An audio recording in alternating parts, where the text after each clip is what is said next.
not human if it doesn't have a brain, dude. So then what makes a human who is a full adult? Consciousness. Okay, Awareness. so when someone goes in a coma, they're not human anymore. Yes, they're human. So this is the problem that you run into really quickly when it comes to this definition of what is a human, who is a human, and which human lives are deserving of basic human rights. Obviously, there are humans who tragically fall into comas, and in that state, there is no discernible level of consciousness, no guarantee of future consciousness. And yet we do not immediately write off those humans as not human, as no longer deserving of rights. In fact, on the contrary, we oftentimes go to extraordinary, unnatural measures to keep those humans going in the hopes of future consciousness.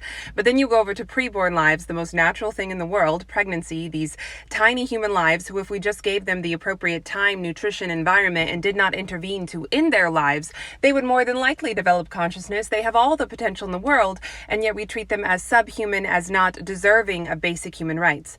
And then there is the issue of how much consciousness is enough consciousness to be considered human, to be considered having a right over your own life. Newborn babies are not profoundly conscious in any real way, not in the way that you and I understand it to be.